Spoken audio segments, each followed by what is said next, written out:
ഇന്ന് നമ്മൾ സംസാരിക്കാൻ പോകുന്നത് ഒരു പോസിറ്റീവ് സൈക്കോളജിക്കൽ ആറ്റിറ്റ്യൂഡിനെ കുറിച്ചിട്ടാണ്.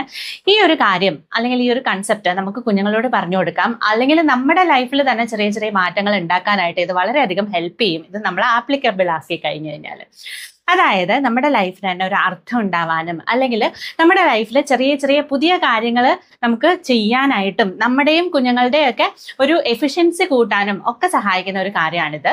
So hi there, this is doctor Arya Devi. കാര്യം വളരെ സിമ്പിൾ ആണ്. അതായത് നമ്മൾ പലപ്പോഴും കേട്ടിട്ടുണ്ടാവും കംഫർട്ട് സോൺ എന്ന്.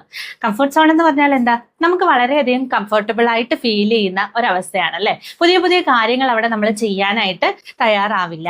അതുകൊണ്ട് തന്നെ നമുക്ക് ഗ്രോത്ത് ഈ ഒരു ഫേസിൽ ഉണ്ടാവാറില്ല.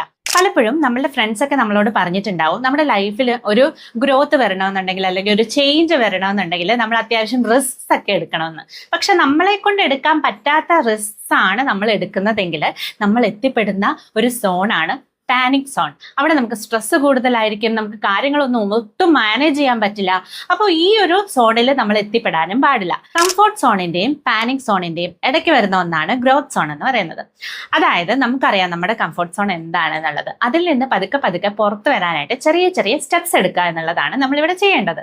അപ്പോൾ ഈ ഒരു പുതിയ കാര്യം നമ്മൾ കണ്ടുപിടിച്ച്, അതായത് നമ്മളെ കൊണ്ട് ചെയ്യാൻ പറ്റുന്ന കാര്യമായിരിക്കണം കേട്ടോ, അത് തിരഞ്ഞെടുത്ത് നമ്മളത് ചെയ്യാൻ തയ്യാറാവുമ്പോൾ നമ്മുടെ ലൈഫിനൊരു മൊത്തത്തിലൊരു ചേഞ്ച് ഉണ്ടാവും. അതുപോലെ തന്നെ അത് ചെയ്ത് കഴിയുമ്പോൾ ഉണ്ടാവുന്ന ഒരു എനർജി ഇല്ലേ, അത് നമ്മളെ മുന്നോട്ട് കൊണ്ടുപോകാനായിട്ട് ഹെൽപ്പ് ചെയ്യുന്ന ഒരു കാര്യമാണ് എന്നാണ് സ്റ്റഡീസ് പറയുന്നത്.